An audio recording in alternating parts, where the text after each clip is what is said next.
subterrâneos, primeiramente dos pagãos, em seguida dos cristãos e dos mártires.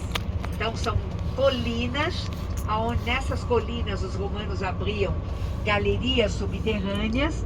Nas paredes das galerias abriam nichos retangulares, aonde depositavam os corpos dos mortos. E em seguida fechavam esses nichos com uma lastra de mármore branco para as pessoas ricas e com uma lastra de barro para as pessoas pobres. Então, catacumbas eram cemitérios subterrâneos e foram encontradas em Roma 40 catacumbas, sendo que muitas delas, a maior parte delas, está aqui na Via Ápia, à nossa esquerda, caminhando, saindo aqui do centro. Então, catacumbas, os cemitérios subterrâneos. E aqui na nossa frente, as ruínas das termas de Caracalla. Como eu falei para vocês antes, termas eram mais ou menos como um clube, o lugar onde estavam piscinas com águas e fontes. Então, essas termas do imperador Caracalla foram as segundas maiores termas de Roma, porque dentro de cada piscina podiam banhar-se ao mesmo tempo 1.600 pessoas. As termas de Caracalla eram todas feitas de mármore branco de Carrara, o chão era todo de mosaicos, era uma coisa fenomenal. E ainda existem aqui debaixo das termas 5 quilômetros de galerias subterrâneas, que era o lugar onde os empregados esquentavam a água para a piscina de água quente, esfriavam a água para a piscina de água fria, e tudo isso é visitável, porque hoje tudo isso, as termas são museus, então se pode entrar, se pode visitar e se pode descer no subterrâneo das termas de Caracalla. Outra coisa, durante o verão, usam as termas de Caracalla para concertos de música clássica.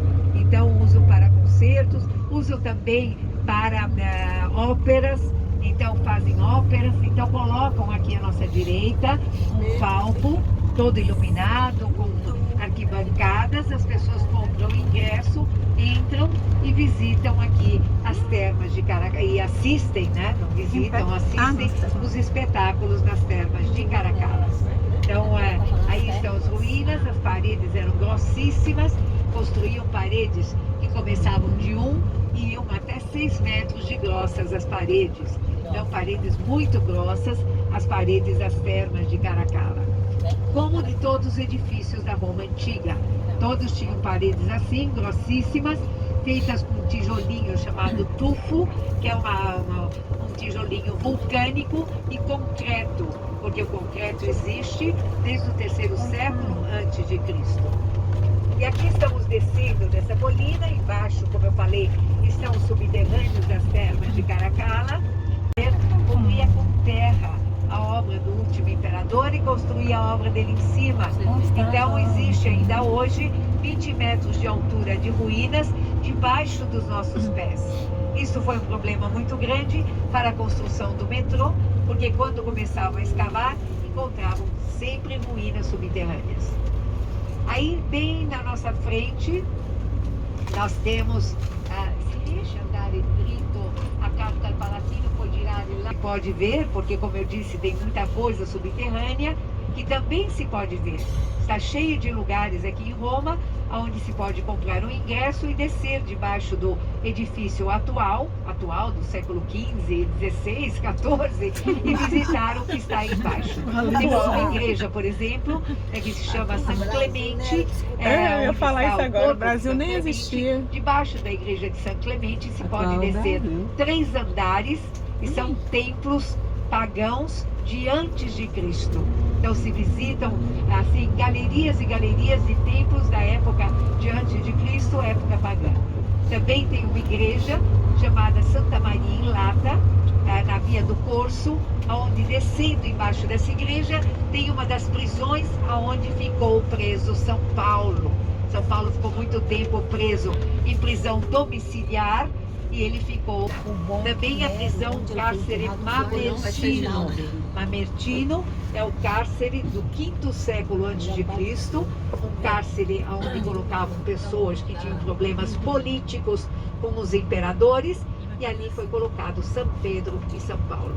O cárcere Mamertino também é no 3º andar de subterrâneo, então 3 andares abaixo do piso atual da rua, e se visita ainda hoje o cárcere Mamertino, onde ficaram presos São Pedro e São Paulo.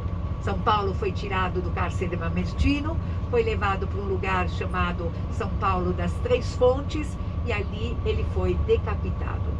É chamado São Paulo das Três Fontes porque quando decapitaram São Paulo, a cabeça dele bateu 3 vezes no chão, e aonde bateu a cabeça de São Paulo, apareceu uma nascente de água. Então é chamado São Paulo das Três Fontes. São Pedro conseguiu fugir do cárcere. Ele converteu os soldados abriram as portas e deixaram ele ir embora. Ele veio para a Via Ápia e começou a caminhar porque ele queria ir embora para a Grécia. Mas no começo da Via Ápia, Jesus apareceu para São Pedro. E São Pedro ficou assustado, porque Jesus já estava morto. Jesus já tinha morrido. Então ele caiu de joelhos na frente de Jesus e disse: Domini Covades, Senhor, aonde vais? E Jesus respondeu para ele: eu volto para Roma para ser crucificado pela 2ª vez. Nesse momento, São Pedro percebeu que tinha perdido a fé, virou as costas para Jesus, voltou pela Via Ápia até um dos portões de entrada para a cidade de Roma e aí se entregou para os soldados. Em seguida foi crucificado de cabeça para baixo numa cruz de madeira ao lado da Basílica de São Pedro, no alto da colina do Janinco. 4 cavalos. Esse circo máximo era enorme, tinha arquibancadas de mármore branco de Carrara e ele tinha lugar para 300.000 pessoas. Na época medieval, o circo máximo foi abandonado e foi todo saqueado. Roubaram todo o mármore do circo máximo para usar em novas construções. Então o circo máximo era o lugar também onde martirizavam os cristãos. Os cristãos não eram martirizados no Coliseu, mas eram martirizados aqui no circo máximo. O imperador queria que muita gente visse esse martírio. Lá no Coliseu entravam só 70.000 pessoas, aqui entravam 300.000 pessoas. Então, quanto mais pessoas vissem os martírios, mais pessoas deixavam a religião cristã para seguir a religião pagã. Então, olhem aqui, o circo máximo tem 1 quilômetro, daqui até lá embaixo, olha lá. Lá no final, quase 1 quilômetro, 980 metros, daqui até lá no final. E era o lugar daquele filme, o Ben-Hur, né? Não foi aqui, foi no Egito. Mas é como aquele circo que tinha no Egito, que o Ben-Hur corria com carrocinha. Era a mesma coisa. Agora estamos no alto da colina do Aventino, colina onde viviam pessoas ricas há 2000 anos atrás, porque ficava na frente do Palatino, que está à esquerda. Aí está a colina do Palatino, onde viviam os imperadores de Roma. Então essas ruínas que vemos foram construídas, era um palácio imperial construído por vários imperadores. Aí no alto do Palatino foi o lugar onde Rômulo fundou Roma em 753 a.C. Aí nasceu Augusto, e Augusto decidiu construir um palácio imperial. Quando ele morreu, todos os imperadores que subiram ao poder foram aumentando este palácio imperial. Então a colina do Palatino passou a ser a colina dos palácios dos imperadores. Por essa razão que nas línguas latinas o nome palácios, palais em francês, palace em inglês, vem da derivação de Palatino, a colina dos palácios, onde viveram os imperadores de Roma. Então aí está a colina do Palatino, enorme. Lá em cima são só ruínas dos palácios dos imperadores, mas também é como um museu, se pode visitar, se pode entrar lá dentro pagando o ingresso. Demora muitas horas, mas de qualquer jeito se pode visitar. À direita temos a FAO, Food Agricultural Organization. É uma organização internacional ligada à ONU de ajuda para os países do terceiro mundo, para a fome nos países do terceiro mundo. Tem todas as bandeiras, porque aí também estão embaixadores de todos os países que são ligados à FAO e que são ligados à ONU. Então tem embaixador do Brasil, do México, dos Estados Unidos, que trabalham aí dentro da FAO. Aqui estamos do lado do Circo Máximo, outra vez. À nossa esquerda também aí podemos ver o Palatino. O Palatino começa ali embaixo, termina lá depois do Coliseu. Ele tem também 1 quilômetro por 1 quilômetro, 1 quilômetro de comprimento por 1 quilômetro de largura.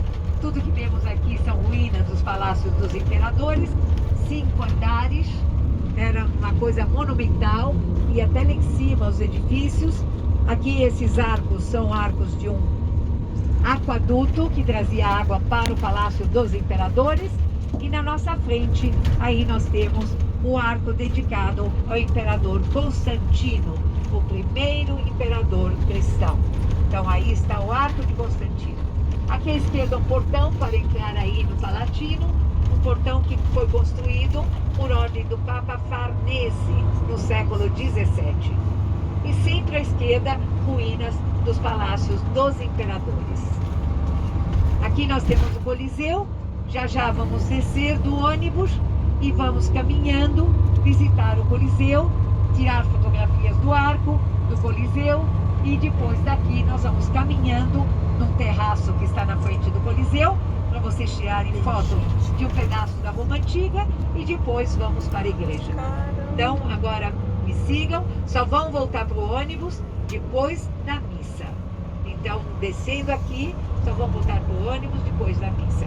As 3 pessoas que vão tomar o táxi é logo aqui, então a gente só pode descer aí mais pra frente. Aí tem táxi aqui, o Fernando vai trazer vocês, vai avisar o motorista onde vocês vão. E uma já entregou o radinho, uma senhora, as outras 2 também, pode entregar pro Fernando.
Pois é, vou voltar, viu? Um minutinho.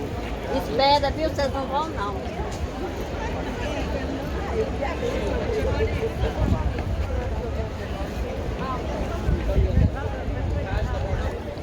Esse é o Coliseu, onde tinha as lutas dos romanos contra os gregos. Os cavaleiros lutavam até a morte. Aquele que vencia matava o outro. Era muito arranjado. E aqui só tem santo. É o filme!